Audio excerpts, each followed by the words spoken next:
ورحمة الله وبركاته. حامد ومصليا أما بعد، فأعوذ بالله من الشيطان الرجيم. بسم الله الرحمن الرحيم.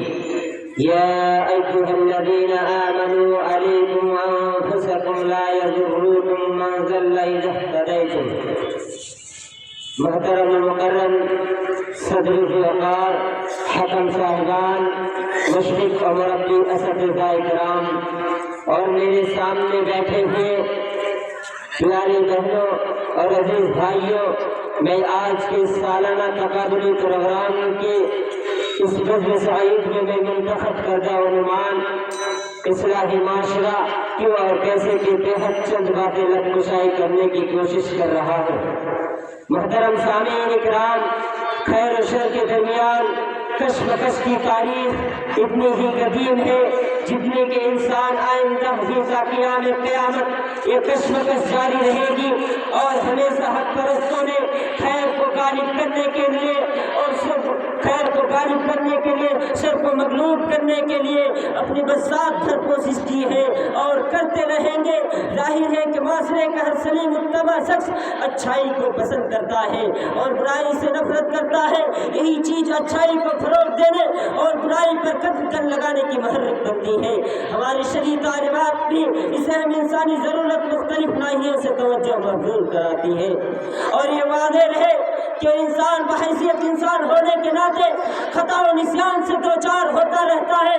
وہ صلاح و تقویٰ کے جس مقام پر بھی پہنچ جائے، بجز نبی ہونے کی کوئی چیز اسے معصومانہ الخطا نہیں بنا سکتی۔ بنا برے معاشرے کے افراد کی ذمہ داری بنتی ہے کہ وہ برائی کو کم سے کم کرنے کے لیے تبادو کرے۔ اب اس عمل کو چاہے اصلاح معاشرے کا نام دے، یا امر بالمعروف والنہی عن المنکر کا نام دے، یا دعوت و تبلیغ کا، یا اعلاء کلمت اللہ کا، ان تمام الفاظ اصطلاحات اس عمل کے پورے طور پر ترجمہ کرتے ہیں۔ اور یہی سے بات بھی واضح ہو جاتی ہے کہ ایک کام محض انسانی ضرورت نہیں بلکہ مذہبی فریضہ اور دینی ذمہ داری بھی ہے۔ انبیاء کرام کے وارثین کا مشن ہے۔ محترم سامعین اکرام، اصلاح کی ضرورت جیسا کہ ذکر ہوا کہ سماج میں جنم لینے والی برائیاں کی خاتمہ کی کوشش ایک انسانی ضرورت ہے۔ ہم اپنے گرد و پیش کا جائزہ لیں، حالات و واقعات کا تجزیہ کریں تو صاف پتہ چلے گا۔ کسی بھی برائی کا چلن اس وقت ہوتا ہے جب دیکھنے والے اسے دیکھ کر خاموشی اختیار کر لے، اس پر کسی طرح کا نکیر نہ کرے، ادارے کی کوشش کرے۔ نتیجہ یہ نکلتا ہے کہ برے لوگوں تک محدود نہ رہ کے بلکہ پورے سماج کو اپنے لپیٹ میں لے لیتا ہے۔ اور جب پانی سر سے اوپر ہو جائے تو شکایتیں کرنا، کبھی افسوس ملنا کچھ کام نہیں آتا، بلکہ ایسے سماج کو قدرتی انجام بھگتنا ہی پڑتا ہے۔ میرے بھائیوں، چنانچہ شریعت اسلامیہ نے برائی کو نظر انداز اور ان کی روک تھام کی کوشش نہ کرنے پر اللہ رب العالمین کی اجتماعی عذاب اور ہلاکت کی وعید سنائی ہے، اور یہ واضح کر دیا کہ انسان کا اپنا تقویٰ و صلاح اگر دوسروں کی اصلاح و ہدایت پر اسے نہ ابھارے تو اس کے لیے موجب ہلاکت بن سکتا ہے۔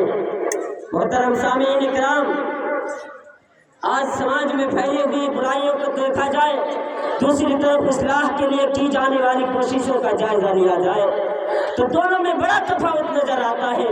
شادی بیاہ کی غلط رسمیں، جہیز کا چلن، بے پردگی، ناپ تول میں کمی، تجارت اور لین دین میں دھوکہ دڑی، یہ غرض کے جرائم ایک فہرست ہے جو پورے معاشرے کو جکڑے ہوئے ہیں۔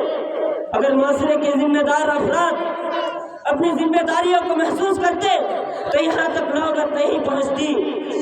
آخر ضرورت اس بات کی ہے کہ ہم خود بھی جاگیں، دوسروں کو جگائیں، نئے عزم و حوصلے کے ساتھ میدان میں قدم رکھیں، حالات کے رخ کو، زمانے کے تقاضوں کو پہچانیں۔ یہ صرف مسلمان اور اسلام کی خدمت نہیں بلکہ پورے ملک اور پوری انسانیت کی بہبود ہے۔ الہی آبرو رکھنا بڑا ہی نازک زمانہ ہے، الہی آبرو رکھنا بڑا ہی نازک زمانہ ہے۔ دلوں میں بغض رکھتے ہیں بجائے دوستانہ ہے، سامنے آتے ہیں تو کترا کے نکل جاتے ہیں، سامنے آتے ہیں تو کترا کے نکل جاتے ہیں، ہائے موسم کی طرح لوگ بھی بدل جاتے ہیں۔